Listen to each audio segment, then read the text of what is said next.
తమకు ఉద్యోగ భద్రత కల్పించాలి, జీతాలు పెంచాలని వివోఏలు డిమాండ్ చేస్తున్నారు. అసలు వివోఏలు ఏం చేస్తారు? గ్రామాల్లో కూడా వాళ్ళు మహిళా వృద్ధి కూడా వీళ్ళు చాలా పనిచేస్తూ ఉంటారు. ప్రభుత్వ సంక్షేమ పథకాలు కూడా గ్రామ స్థాయిలో తీసుకువెళ్ళడానికి కూడా వీళ్ళు వాళ్ళ వంతుగా కృషి చేస్తారు. అసలు వాళ్ళ డిమాండ్లు ఏంటంటే కూడా తెలుసుకుందాం. ఇప్పుడు మీ డిమాండ్స్ ఏంటి అసలు? నా పేరు చంద్రశేఖర్. మెయిన్గా మా వివోఏ ఉద్యోగులకు కావాల్సింది ఏంటంటే జీతం పెంచాలి, తర్వాత ఉద్యోగ భద్రత కల్పించాలి. ప్రభుత్వ సంక్షేమ పథకాలని క్షేత్రస్థాయిలో గ్రామ స్థాయిలో తీసుకెళ్లే అటువంటి వ్యక్తుల మేమే మహిళా సంఘాలకు నిత్యం మేము పనిచేస్తూ ఉంటాం. ప్రభుత్వ సంక్షేమ ఏ పథకాలైనా కూడా మహిళా సంఘాలకు తెలియజేస్తున్నాం. ఇప్పుడు ఈ ఇందిరా మహిళా శక్తి సంబరాల్లో భాగంగా 1,00,00,000 మంది కోటీశ్వరులను చేస్తామని ఏదైతే చెప్తున్నారో రాష్ట్ర ప్రభుత్వం, ఈ రాష్ట్ర ప్రభుత్వం చేసేటువంటి ప్రతి కార్యక్రమాన్ని కూడా మేము మహిళా సంఘాలకు చేరవేస్తున్నాం.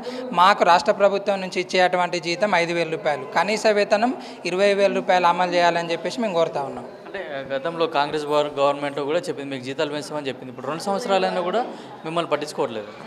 అదే 23 నెలలుగా వెయిట్ చేసినాం. ప్రస్తుత శాఖ మంత్రి సీతక్క గారు మాకు హామీ ఇవ్వడం జరిగింది. మేము గత 2 సంవత్సరాల కిందట 2023 ఏప్రిల్ మేలో 45 రోజులు సమ్మె చేసినప్పుడు మా ప్రభుత్వం వచ్చిన వెంటనే 20,000 రూపాయల వేతనం ఇస్తామని చెప్పడం జరిగింది.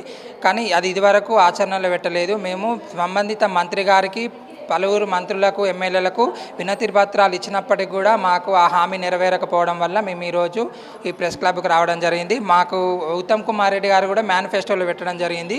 5,000 రూపాయలకు అదనంగా 15,000 కలిపి 20,000 రూపాయల వేతనం ఇస్తామని పెట్టడం జరిగింది. కానీ అది అమలు కాలేదు కనుక మేము ఈరోజు ఇక్కడికి రావడం జరిగింది. చెప్పండమ్మా, మీరు ఎక్కడి వరకు చదువుకున్నారు? మీరు ఏమేమి చేస్తుంటారు అసలు? నా పేరు మమత అండి. మాది ఖమ్మం రూరల్. నేను చదువుకుంది 10వ తరగతి.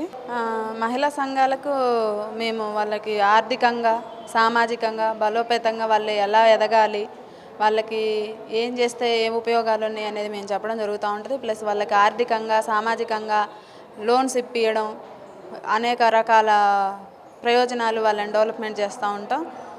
అంత చేసినా కానీ వాళ్ళకంటూ ఒక గుర్తింపు ఉంది, సభ్యులకన్నా ఒక గుర్తింపు ఉంది, కానీ మాకంటూ ఒక గుర్తింపు లేదు. మాకు ఒక గుర్తింపు కలిగించాలని వివోఎస్ తరపున కోరుకుంటున్నాం. అంటే మీకు ఉద్యోగ భద్రత కావాలంటారు. అంటే మీరు ఇప్పుడు కాంట్రాక్ట్ బేస్లో ఉన్నారా, అవుట్సోర్సింగ్లో ఉన్నారండి? కాంట్రాక్ట్ బేసిక్ అని కాదు, అవుట్సోర్సింగ్ కాదండి. ఇప్పుడు ఒక 3 నెలలు ఒక వివోఏ రెస్పాండ్ కాకపోయినా, పని చేయకపోయినా, పనితనం మంచిగా విధానం లేకపోయినా ఆ గ్రామ దీపికను తీసేస్తాం, తొలగించుతాం. ఒకవేళ ఎవరి మాటను వినకపోయినా ఆ గ్రామ దీపికను తొలగించడం. మాకంటూ ఖచ్చితంగా ఒక ఉద్యోగ భద్రత లేదు. ముందు మాకు అది కల్పించాలి గవర్నమెంట్.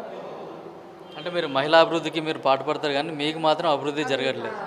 మహిళలు మా రకంగా అభివృద్ధి చెందుతుర్రు, కానీ మేమంటూ అభివృద్ధి చెందలేకపోతున్నాం.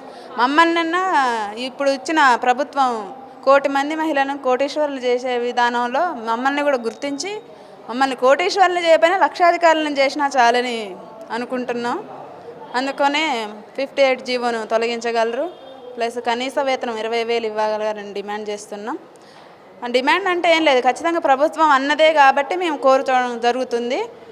అదేవిధంగా మాలో కూడా డిగ్రీ, పీజీలు చదివిన వివోఎస్ ఉన్నారు కాబట్టి వాళ్ళకు ఎంతో గొప్ప సీసీ ప్రమోషన్ ఇవ్వగలరు. ప్రభుత్వ సంక్షేమ పథకాలు కానీ మహిళా శక్తి గ్రూపులు ఎవరైతే ఉన్నాయో వాళ్ళందరికీ కూడా మేము లోన్లు ఇచ్చి వాళ్ళను ఆర్థికంగా ఎదిగేలా మేము చేస్తున్నాం, కానీ మాకు మాత్రం ఉద్యోగ భద్రత లేదు, మేము మాత్రం అభివృద్ధి చెందడం లేదు. మమ్మల్ని కూడా గవర్నమెంట్ పట్టించుకొని మా జీతాలు కూడా పెంచాలని కోరుకుంటున్నారు. కెమెరామెన్ కిరణ్తో కిరణ్ కుమార్, పల్లవి టీవీ, హైదరాబాద్.